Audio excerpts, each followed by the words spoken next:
Hello, and welcome back to This Week in Workforce, the podcast brought to you by Workforce Solutions Northeast Texas. My name is Bart Spivey, and as always, I'm joined today by Jeff Clapp. Jeff, what year did you graduate high school? I graduated in 1998. All right, a couple years before me, and did you know exactly what you wanted to do after high school? I really didn't. At that time, like when I started high school, I kind of lucked into having a mentor that kind of guided me a little bit more. And I had a real good graphic arts teacher at Texas High, that Mr. Killo, that really kind of guided me too. I ended up having him all 4 years I was at school.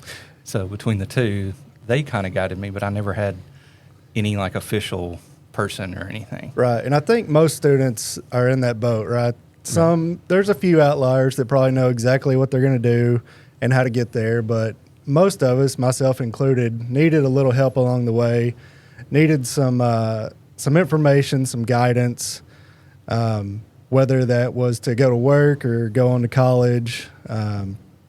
There's just students need to know what's out there, what kind of opportunities are available to them. So on that note, we're very excited to be joined in studio today all the way from Paris, Texas. It's Ethan Parsons. Thank you, Bart. How's it going today, Ethan? I'm doing pretty well. About y'all?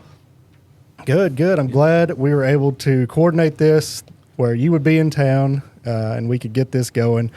Ethan is part of a fairly new program that Workforce Solutions Northeast Texas offers. So, Ethan, tell us a little bit about that program and a little bit about what you do each day.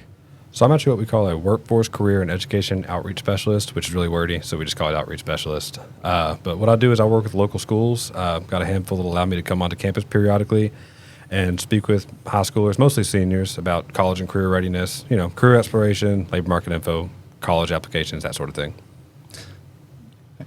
Well, Ethan, Bart and I were just discussing guidance in high school and everything. Mm-hmm. Did you have anyone that really helped guide you during high school? Man, I had some great teachers. I don't want to say I didn't have any help, but I really didn't feel like I had anybody that, helped me figure out what I want to do. I was a pretty reserved kid. I made good grades. I knew I was going to go to college because that's what you're supposed to do, make good grades, go to college. But I didn't really know exactly what I wanted to do, and so because of that, I kind of stumbled a little bit trying to figure out things. And I think that's why I really enjoyed this position, helping young people figure out exactly what they want to do early on. Yeah, it can be, I would imagine, very rewarding to be able to help someone like that and kind of guide them. In addition to what Ethan does for us, we also have a number of online tools and resources for students. I know Ethan uses some of those with his students, but they're available to anybody. If you're interested in learning more about those, you can go to our website, which is netxworkforce.org. And some of those tools include a vast library of career exploration videos. We have career pathway models. There's a lot that students can go in on their own or with the help of a parent or a teacher and just kind of explore different careers that are available in the area. Learn some information, wage rates, and education needed for those careers. A lot of what Ethan is doing is kind of a way to help those students explore what they want to do after high school. So, Ethan, I'm curious, and I asked Jeff this last time, what did you know about Workforce Solutions before you started working here? Not a whole lot. Kind of the same line as I was talking about earlier. I didn't realize the resources that were available to this sort of thing. I didn't know there's a difference between the Workforce Solutions and the TWC. I just thought it was a place that you went to when you lost your job, you needed unemployment until you found something else. That's about all I knew about us. Right, and we kind of discussed last time, if you've never had a reason to visit our office or come to one of our workshops, things like that, you might have that very narrow viewpoint of what the Workforce Solutions does. But I think through the program that you're a part of and a lot of the things we do with our students, I think we're making gradual changes to that perception in the region and letting people know that we're more than just the unemployment part of it. We have a lot of resources for anybody, for students, for job seekers, for workers, and I think this program is going a long way to kind of help that narrative. Absolutely. I've had on a handful of occasions now, I've had Fred Reese up in Paris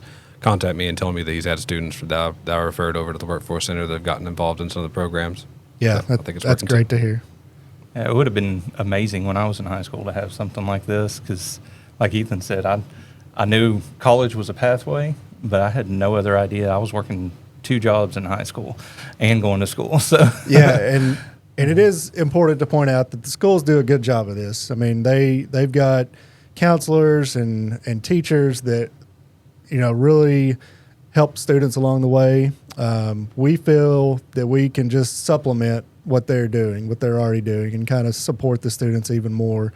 So that's why we've got Ethan out there. And Ethan, as of now, is working as a one-person team, but we're in the process of hiring another. So here in a couple of weeks, I guess you'll be back in the schools, and hopefully soon we'll have that extra person hired, and y'all can cover the territory. Starting tomorrow, actually. Tomorrow? Good deal. Getting Good going deal. quick. well, All right.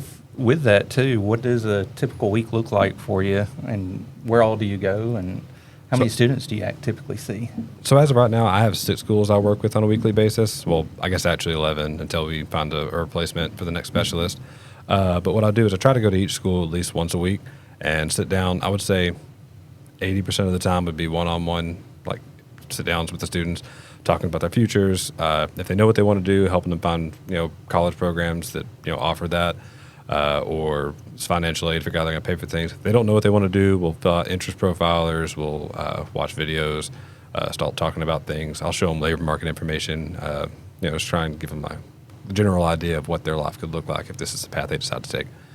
And when I'm not sitting down doing one-on-ones, I do presentations, workshops, resume writing, interview skills. We have these virtual reality things. I know we're going to get to that in a minute. So I would say during the one-on-ones, I'd probably say I shoot for about 7 to 10 students a day, trying to hit one at least every class period. And presentations kind of just vary depending on class size. I work with mostly with rural schools, so I would say 10 to 20 students per presentation, but I have done larger.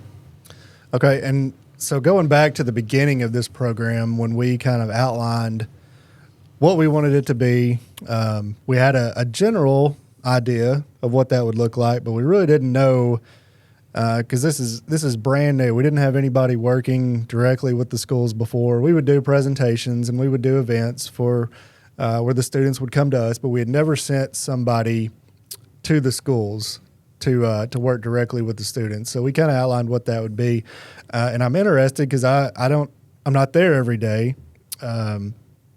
What have you enjoyed most about this job so far? I would say having the opportunity to give young people guidance I don't feel like I had, as we discussed earlier. My teachers and counselors were great, but sometimes students that don't get in trouble, that perform well, don't necessarily have a 100% plan of what they're going to do. So I want to make sure I help students from falling into that problem, but I also want to help the students that are struggling in school, that don't know what they want to do. Even students that do know what they want to do, I want to make sure they understand like the resources are available to them for financial aid. You might know that you want to be a doctor, but you don't understand how expensive it's going to be. You can sit down with them, talk to them about various scholarships, things that we can provide, or things that externally as well, and just making sure that all students are properly taken care of. That makes me feel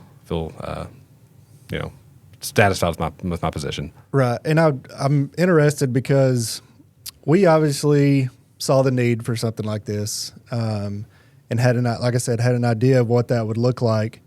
But I'm curious to know what the reaction from the schools have been, from the teachers and the administrators. What kind of interaction do you have with them? And I know it varies because you're at different campuses, and we kind of let the schools decide, what a lot of your interaction with the students looks like. So what does that look like? Your typical interaction with the teachers and the administrators? Administrators are all great because I work with them on a regular basis, and the teachers are great too. Sometimes they don't love it when I call their students out of class because they feel like I'm disrupting, but that's to be understood. Right. I try and work with them. If there's anything important going on that day, testing, I make sure I work with them and don't pull students out of that class that day.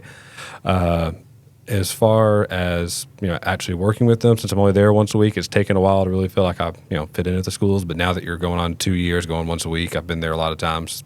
I feel like I'm kind of, I'm part of the team here at Workforce Solutions, but I'm also part of the team at the schools as well. I've got badges for some of them and key fobs and all that fun stuff. Right. So I feel like I've got 7 jobs. Yeah, that's really good to hear because that's kind of the long-term goal that we envisioned was that you would be seamless to the school day. You know, we wouldn't disrupt the classroom and things like you mentioned, but that we would supplement what they're doing, but even be able to offer additional resources and additional expertise to these students about the local workforce and the local job market and opportunities like that. So, Was there been anything that's really surprised you about the job so far? Man, I've been really impressed by the resources a lot of these local schools are providing for their students. I went to North Lamar, graduated 10 years ago, and I mean, I enjoyed my experience there. I thought it was a good school, but it was high school. You went to high school, and you graduated, and you figured out what you were going to do. Man, these schools now, they've got so many different opportunities from dual credit classes. They've got, some of my schools are part of the P-Tech program, which is where they're trying to get all students to graduate with at least an associate's degree or some form of certificate. They're working with local colleges. All the certificates they'll offer, CNA, welding, just variety of different kinds. These kids nowadays, they've got a really good chance of getting started off, early, as opposed to graduating high school and then doing 4 years of college and not starting to even be an adult until you're 23 years old. That's kind of how I was in school. I was there to graduate. I wasn't there for anything else. Yeah, absolutely. You take your English, your math, your science, and you go home. Right. Yeah. And it wasn't until after school that I realized, or after you graduated, that I realized how much more I could have done in school. Oh yeah, and these are all little bitty schools too. Like that just really impressed me. I don't know what the big schools look like nowadays, but these little rural schools have got it down.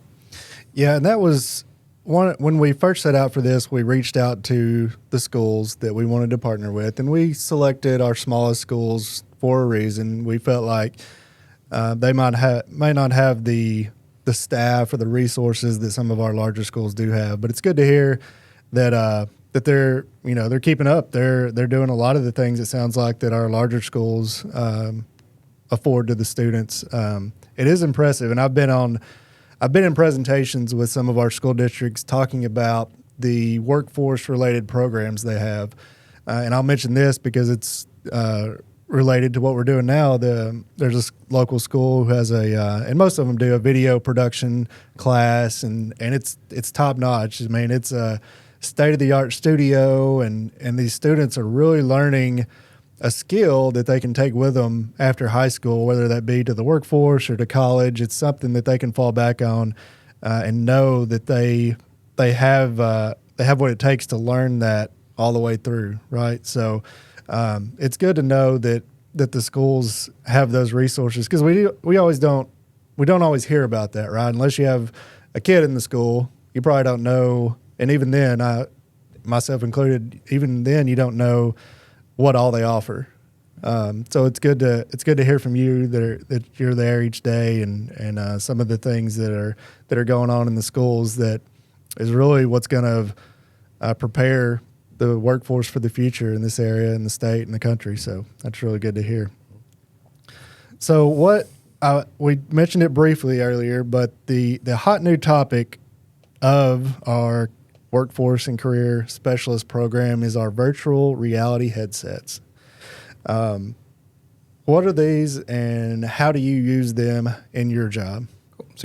So we have a partnership with a company called Transfer VR. They developed a software that has simulations where students can go into a virtual training facility and learn about various careers. I believe there's 23 different occupations. I won't be able to list them all off, but I know they're all in hands-on trades. Obviously, being virtual reality, it wouldn't be fun to be behind a desk in virtual reality. Right. But manufacturing, skilled trades, automotive, first responders, hospitality, things like that. And man, these things are popular. Like anytime I've spoke at in-services this year, and last year we didn't have the VR headsets. And I go up there and I talk to the teachers at in-service and I offer resume writing and interviewing, and they're falling asleep. But as soon as I whip out that VR headset, man, they start raising their hands, and I don't know if I'm going to be able to keep up with the demand this year.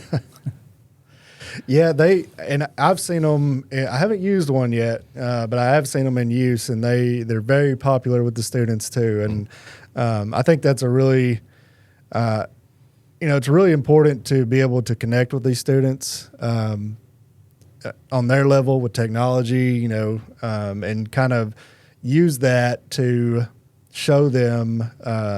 Help them explore career interest, right? So it's not just a piece of paper or a flyer you hand them.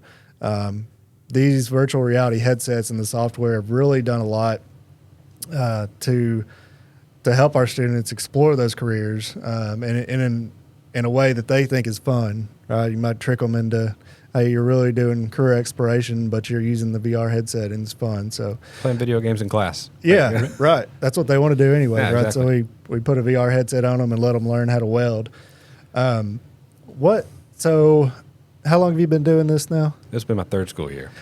Tell me about a couple of success stories or students you can think of that kind of stand out, and whatever that looks like, whether you helped them learn about a career they didn't know about or a training program. What are a couple of stories where you've talked with a student and they've really been able to use that information to advance their career after high school? Yeah, so I would say there's a few different levels of success. Like we've had some success internally where, like I said, I'm not sure if they ever actually qualify for the program, but I've at least had students that found out about like WIOA and they contact the local workforce center and they get involved and we might have a chance for them to pay for school, which I would consider a success, having the opportunity to provide for them as a company. And there's also been some external successes as well where maybe I didn't directly place them in, but I've helped students sit down from anything from finding out what school they want to go to, exploring different programs. I've helped them set up housing, fill out FAFSA. I mean, I would consider all of those successes. One that stands out is I had a student that kept changing her mind about what she wanted to do. She wasn't sure. I think it was 2 years ago, so I want to try and remember the exact topics. Doesn't matter. She was bouncing between graphic design and nursing and work, going straight to the workforce and things like that. And it really meant a lot to me whenever she came up to me. I didn't have to call her out of class. She came up to me. She had gotten to the point where she would approach me when she saw me on campus. And one of the last days of school, she came up and she told me that she decided she was going to go to college. She told me which college she was going to, showed me her schedule, told me she was going to be going to nursing school and all that stuff. And she thanked me for it and told me that I helped her with it. That meant a lot. I'm sure I've helped other students, but to have one that approaches me unprovoked, I didn't have to call him out of class. It's Mr. Parsons. No, they approached me unprovoked and came up to me. That meant a lot. Yeah, that's awesome. I can imagine how rewarding that is, and you undoubtedly have helped many more that you just don't know about, right? That even the FAFSA and the housing, that I'm kind of almost ready for that point with my son, and I know how tricky and kind of complicated that can be sometimes. So even that part of it, I think is a huge help to these students as they're preparing to go on to college. Absolutely. Well, Ethan, if there was one life tip that you'd want to give to any young listener, what would you tell them? I would say make sure you take advantage of the resources that are available to you. Making sure you take advantage of the resources that are available to you. Throughout high school, college, technical school, whether it be something funded by the state, whatever, just make sure you know what opportunities you have. I know that I probably left a lot of money on the table going to college, just being a lazy 17-year-old, didn't apply for all the scholarships I should have. Maybe I filled out my FAFSA, didn't look into the local workforce center, so there's that. And then also making sure you're taking advantage of the courses that they're offering. I know some of my schools are offering not only dual credit classes, but they're straight up paying for 2 classes for you to go to a local junior college during the summer. School's expensive. Any way you can get help, I suggest getting help. Other than that, just make sure, it's okay not to know what you want to do. You kind of get a lot of pressure to know exactly what you're going to do when you graduate, and not a lot of us do. I had no idea what I wanted to do. This job didn't even exist 3 years ago.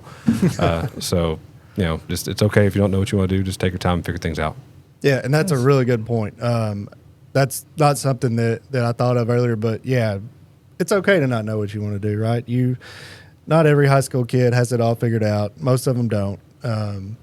You can help them a little along the way, but if something changes after you graduate high school, just to keep pursuing what you want to do and asking for help from those that are willing to give it. That's a really good point. Thank you for mentioning that. Mm-hmm. That's one thing I even had out of high school is I started right into college, and I realized pretty quick that wasn't where I really wanted to be immediately. And it took me another 5 or 6 years before I finally got my associate's degree. And even at that was leaps and bounds different from the degree I was going to go for when I was in high school. So, yeah, absolutely. Yeah, I really changed my major 3-4 times probably.